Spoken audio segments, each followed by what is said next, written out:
आपके इस गांव के प्रांगण में आपसे मिलने का, आपसे परिचय करने का, आपसे बातचीत करने का आपने जो अवसर दिया है, उसके लिए तहे दिल से आपका शुक्रिया अदा करता हूं, आपका धन्यवाद करता हूं।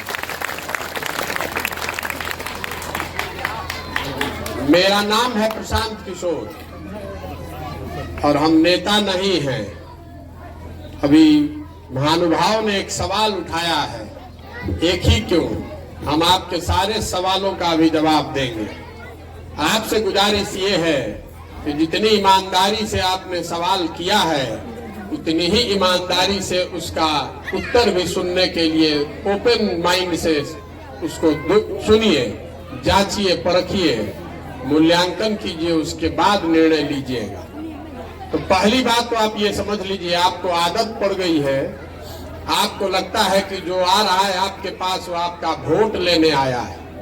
तो हम नेता नहीं हैं, कोई दल नहीं बनाए हैं, आपसे वोट मांगने नहीं आए हैं, आपसे वोट मांगने नहीं आए हैं। हम बिहार के एक बहुत साधारण परिवार के लड़के हैं। मेरे दादा बैलगाड़ी चलाते थे, मजदूर थे। मेरे बाबूजी यहाँ सरकारी डॉक्टर थे। जिस सरकारी स्कूल में की शिक्षा के ध्वस्त होने की बात और आप और हम कर रहे हैं, इन्हीं सरकारी स्कूलों से पढ़कर निकले हैं। ये माता पिता का आशीर्वाद है, ऊपर वाले की कृपा है कि इन घोड़ा छाप स्कूल से पढ़कर दुनिया में जहां पर भी पहुंचा जा सकता था पढ़ाई लिखाई के माध्यम से वहां पहुंचे हैं। 10 साल तक संयुक्त राष्ट्र संघ में काम किया है, भारत में, फिर अमेरिका में, फिर अफ्रीका में। लेकिन जिस परिचय से आप हमको जानते हैं, चुनाव प्रबंधक, राजनीतिक रणनीतिकार, वो काम हमने 2011 से 2021 तक किया है। 10 वर्ष में ऊपर वाले की ऐसी कृपा रही है कि जिस दल, जिस नेता का भी हाथ पकड़े हैं वो कभी चुनाव हारा नहीं है। किसी दल का हाथ पकड़े हैं चुनाव नहीं हारा।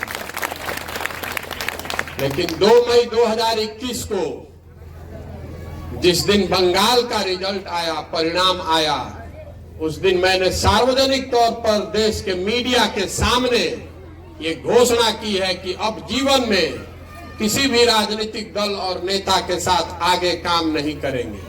अब आप पूछिएगा कि ऐसा क्यों? जिस काम को करके इतना नाम कमाए हैं, लोग बताते हैं कि चुनाव में सलाह लेने के लिए, चुनावों में सलाह लेने के लिए बड़े बड़े दल और नेता 2-4 लाख नहीं, 2-4 करोड़ नहीं, सैकड़ों करोड़ रुपया मुझे देते हैं। तो इतना पैसा, इतना नाम, सब कुछ छोड़ के बिहार में गांव गांव क्यों घूम रहे हैं? पैसा छोड़ दिया, नाम छोड़ दिया, दल बनाया नहीं, आपसे वोट लिया नहीं, तो स्वाभाविक है आप ही क्यों? आधा बिहार पूछ रहा है कि जब ये वोट मांग ही नहीं रहे हैं, राजनीतिक दल बनाया नहीं है, तो आखिर इतनी बड़ी पदयात्रा क्यों कर रहे हैं? क्यों जा रहे हैं हर गांव गांव? हम आपको वो बताने आए हैं। पदयात्रा इसलिए कर रहे हैं कि जिस राज्य में आप और हम रहते हैं, जिस राज्य में हमारे आपके पूर्वज पैदा हुए, ये राज्य बिहार, आज से 30, 40, 50 साल भी हम लोग देश के सबसे गरीब और पिछड़े राज्य थे, और आज भी देश के सबसे गरीब और पिछड़े राज्य हम ही लोग हैं। देश में सबसे ज्यादा बेकारी, बेरोजगारी, गरीबी, अशिक्षा, भुखमरी इसी राज्य बिहार में है। पदयात्रा इसलिए कर रहे हैं कि जमीन पर जाए, लोगों की समस्याओं को देखें और हर पंचायत के लिए विकास की अगले 10 साल की एक ऐसी योजना बने जिससे आने वाले 10 साल में हर पंचायत में रोजगार के बेहतर अवसर हो, किसानों की आमदनी बढ़े और आपकी रोजमर्रा की जो समस्याएं हैं इसका समाधान हो।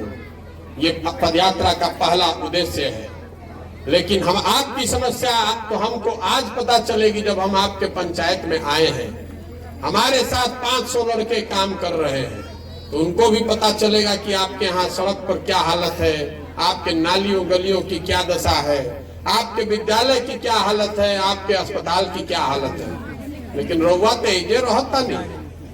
आप सब सारे बुद्धिमान सज्जन तो इसी गांव, इसी पंचायत में वर्षों से रहते हैं। आपको तो ये सब समस्या मालूम है, तो इसका सुधार क्यों नहीं करा रहे? कभी आपने सोचा कि आप ही की सरकार है, पहले भी रही है और आज भी है, आखिर आपकी दशा ऐसी क्यों है? हम 73 दिन हो गया हमको पैदल चलते हुए चंपारण में।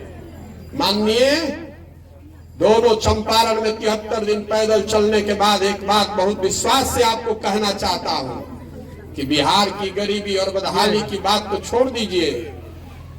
73 दिन में जो मैंने देखा, समझा, दलितों के बाद सबसे ज्यादा बदहाली में जो समाज रह रहा है वो मुस्लिम समाज है। उनके गांव की हालत सबसे ज्यादा खराब है। आपके बच्चों की हालत, आपके सड़कों, नालियों, गलियों, आपके विद्यालय, आपके अस्पताल, 73 दिन में दोनों चंपारण, पश्चिम और पूर्वी चंपारण का शायद कोई ऐसा बड़ा मुस्लिम गांव नहीं है जहां हम पैदल चलकर नहीं गए। दलितों के बाद आपकी स्थिति सबसे ज्यादा खराब है। आखिर ऐसी स्थिति क्यों है? बिहार की ऐसी स्थिति क्यों है और उसमें भी मुसलमानों के गांव की स्थिति क्यों है, ये आपको बताने भी आए हैं। देखिए, बिहार में हमने के बैठ के 5 बरिस खूब बतियावता नहीं जा कि कितना भ्रष्टाचार बा। सड़क नहीं थे, नाली नहीं थे, गली नहीं थे, खेत में पानी नहीं थे, लड़कन के रोजगार नहीं थे।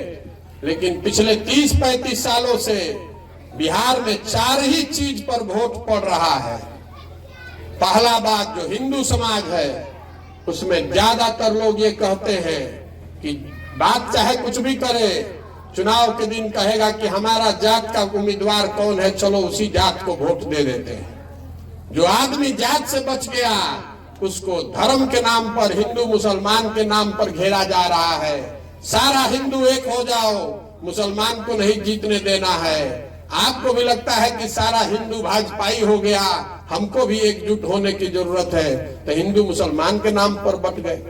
जे दोनों से बच गई तो कहता कि ए भैया कतनो खराब बा, कतनो जिहल दुश्वार बा, लेकिन लालू जी वाला अपराध के राज ना चाहिए। कम से कम कोई आके अपहरण तो नहीं थे करत, कोई आके गोली तो नहीं थे मारत, तो रो के चाहेगा कि चलो भैया भाजपा के दे दो कैसा। और चौथा समाज है, चौथा वर्ग है आपका, हमारे माइनॉरिटी भाइयों का। आप कहते हैं कि अब जी ही चाहे मरी, जौन दुर्दशा होके। बिहार में 2 पार्टी बा, एगो मोदी जी के भाजपा, एगो लालू जी के ललटेन। नीतीश कुमार के तो भरोसे नहीं कि कभी ललटेन पकड़ के लटकल वालन, कभी कमल पर चिपकल वालन, तो उनका बदलवा भरोसे ना कर सकते। तो आपको लगता है कि मोदी के भाजपा को आप वोट दे नहीं सकते हैं, तो बचल का ललटेने न, तो मरी चाहे जी चलो रे भैया ललटेने के देवे के पड़ी। अभी हम रास्तवा में आवत नहीं था, जहां जहां रोड के हालत खराब बा, किनारे से जाए पड़ता, तो कान में आदमी कहता देखते नहीं भैया का दुर्दशा बा हमनी के। तो जे कहता कि का दुर्दशा बा, काल वोट होई तो सब समाज बैठ के कही कि सब भुला छोड़ो, हटाओ ये सब बात, पहले भी भाजपा के हरावे के बाद, ये सब गली नाली के बाद में होई। जब आप जानते हैं, हम जानते हैं, तो नेतो जान गया है कि बिहार के जनता हंस के चाहे गा के, खिसिया के चाहे गरिया के वोटवा तो हमनिए के दिहन जइहन कहाँ। आधा आदमी जानता ललटेन वाला कि मुसलमान जाएगा कहाँ। इसी तरह जो मोदी भक्त है उसको मोदी जी जानते हैं कि भैया जइहन कहाँ, तो वोट उनका रो के गा के हमरे के देवे के बाद काम करे के जरूरत का बा। इसीलिए इस अभियान को शुरू किए ताकि विकल्प बनाया जाए।